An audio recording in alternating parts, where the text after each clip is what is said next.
नमस्कार, मैं कमलेश कबीर आपका एक बार फिर स्वागत करता हूं इस नए एपिसोड में। आज के इस एपिसोड में मुद्दे बहुत सारे हैं, लेकिन पहले हम बात करेंगे बिहार की राजनीति की।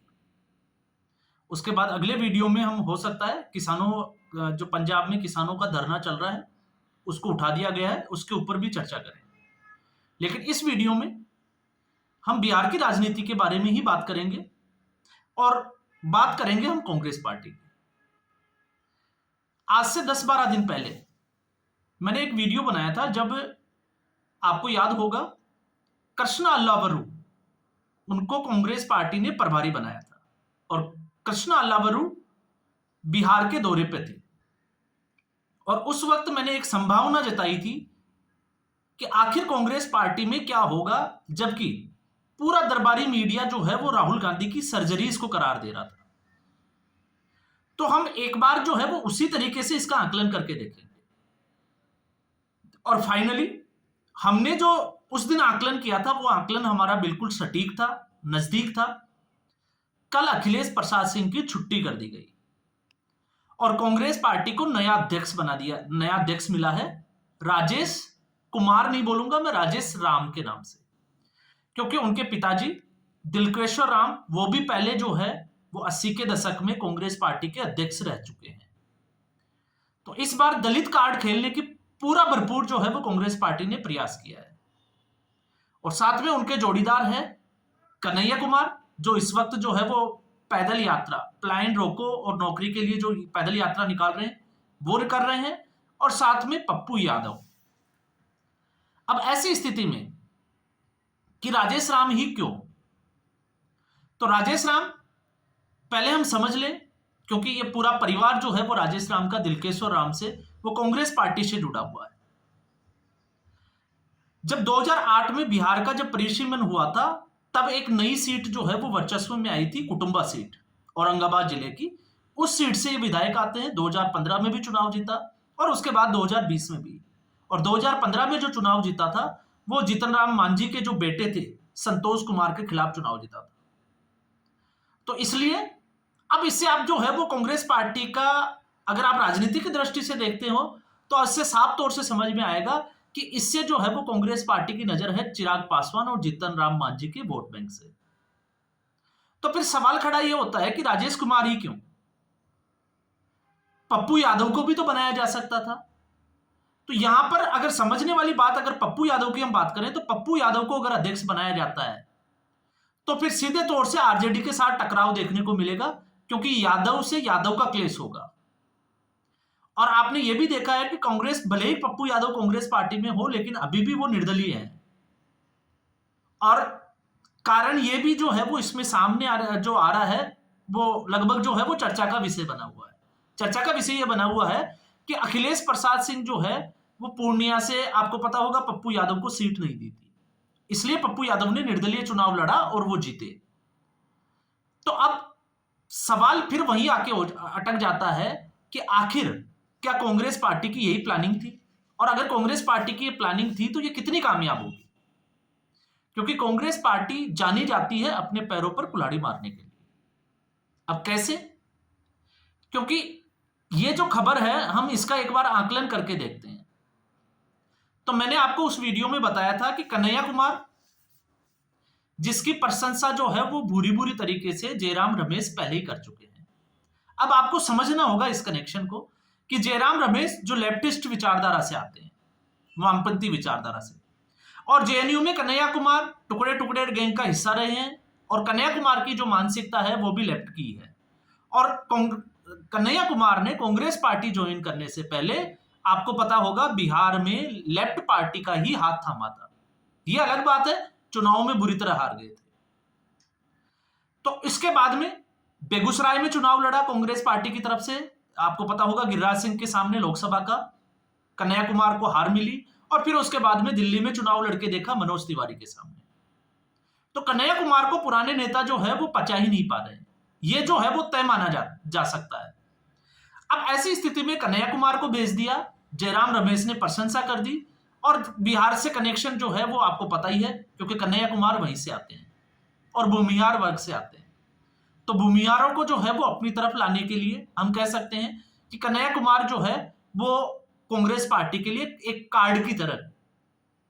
अब दूसरी पॉसिबिलिटी जो आप समझ लीजिए, केसी वेणुगोपाल, क्योंकि केसी वेणुगोपाल के नजदीक है, आपको पता होगा, अखिलेश प्रसाद सिंह, और वहां पर प्रभारी लाया गया सीधा कर्नाटका से कृष्णा अल्लावरू। और उस वक्त मैंने बोला था कि ये 2 दिन के बाद में जब कृष्णा अल्लावरू दिल्ली वापस लौटेंगे तो ये एक रिपोर्ट देंगे राहुल गांधी को, और वो रिपोर्ट ये देंगे कि बिहार में कांग्रेस पार्टी को अध्यक्ष बदल देना चाहिए। और आप देखिए वही रिपोर्ट सामने आई है एग्जैक्ट। क्यों? क्योंकि यहां पर जो है आप देखोगे इनकी जुगलबंदी, क्योंकि केसी वेणुगोपाल कर्नाटका में आप देखो किस तरीके का गेम चल रहा है, आप केरला में गेम देखोगे जिस तरीके से शशि थरूर, तो शशि थरूर और केसी वेणुगोपाल दोनों एक ही समुदाय से आते हैं, और केरला में उनके होड़ मची हुई है, तो आज शशि थरूर जो है वो पार्टी के किनारे पे है।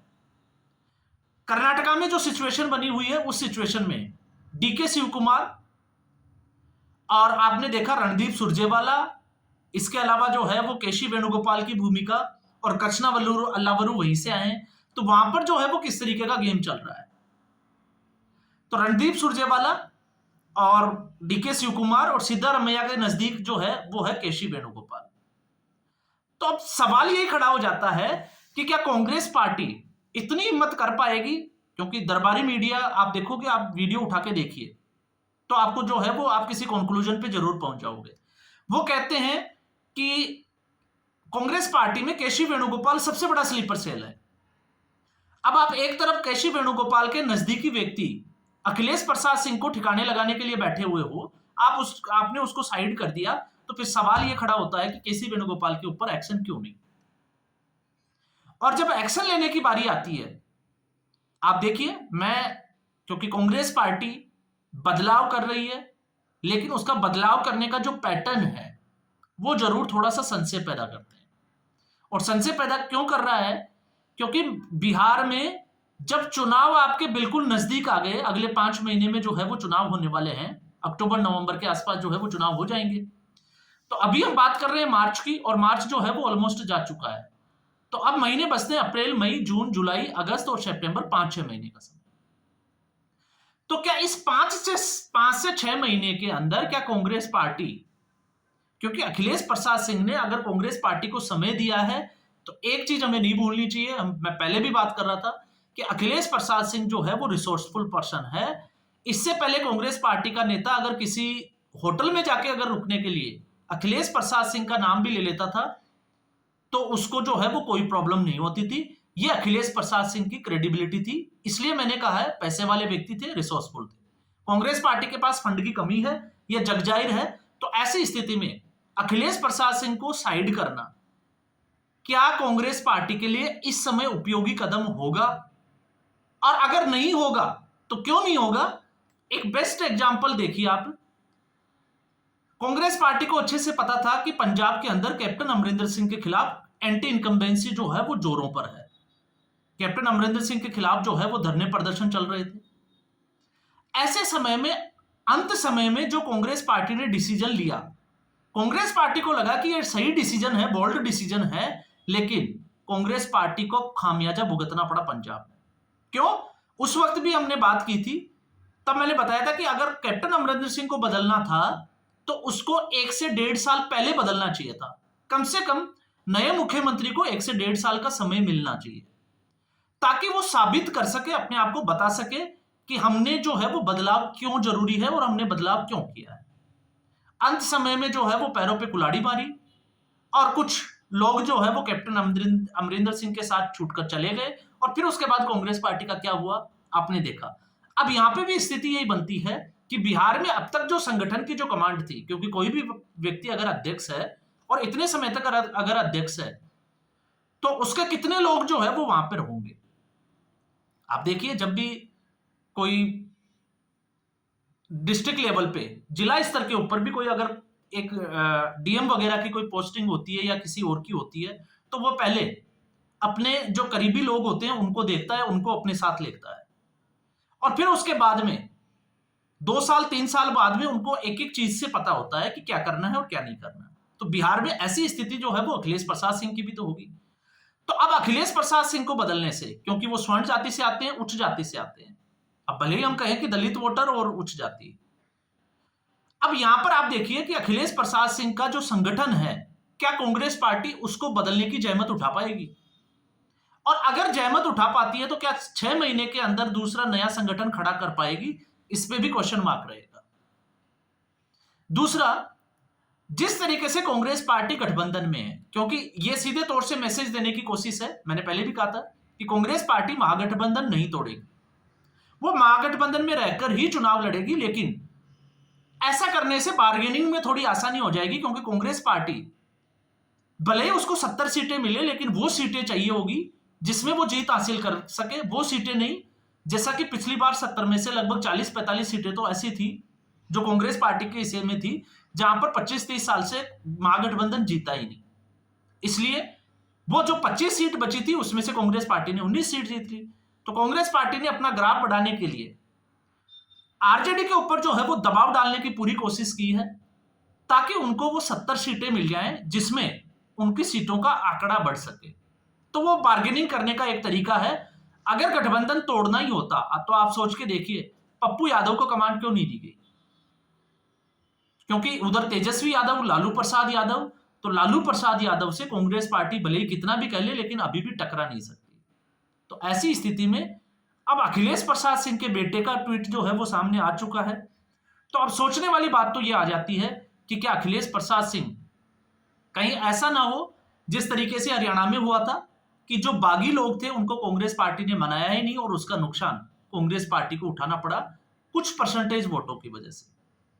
तो अब इसलिए मैंने कहा है कि हो सकता है यह कदम कांग्रेस पार्टी के लिए पैरों पर कुल्हाड़ी मारने जैसा हो, और कांग्रेस पार्टी इसके लिए जानी भी जाती है, और कांग्रेस पार्टी की जो गुटबाजी है वो धीरे धीरे जो है वो बाहर निकल कर आती भी है। कन्हैया कुमार, क्योंकि वो अब तक नदारद थे बिहार की राजनीति से, अब अचानक से जो है वो बिहार की राजनीति में वो कूद गए हैं, और अब अगर कांग्रेस पार्टी उनको ही सर्वेसर्वा मानती है तो उन लोगों को क्या होगा जो बिहार में सत्ता में ना होते हुए भी कांग्रेस पार्टी के लिए पिछले 5 या 10 साल से कार्यकर्ता काम कर रहे थे, और जब उनको अपने हिसाब से कुछ नहीं मिलेगा, सब कुछ कन्हैया कुमार के हिसाब से चलेगा, तो क्या वो कांग्रेस पार्टी के साथ रहेंगे? और रहेंगे तो क्या कांग्रेस पार्टी क्या उनको वो बात समझा पाने में कामयाब होगी जो अब तक हमने जो है वो कहीं भी नहीं देखी? तो बातें तो हरियाणा में भी हुई थी, लेकिन अभी नगर निगम के जो चुनाव हुए उसमें कांग्रेस पार्टी की क्या स्थिति हुई, तो हम उसी स्थिति पर जो है वो कांग्रेस पार्टी का आकलन कर रहे हैं। तो आज के एपिसोड में बस इतना ही। उम्मीद करूंगा वीडियो एपिसोड आपको पसंद आया होगा। वीडियो को लाइक करें, शेयर करें, चैनल जरूर सब्सक्राइब करें। धन्यवाद।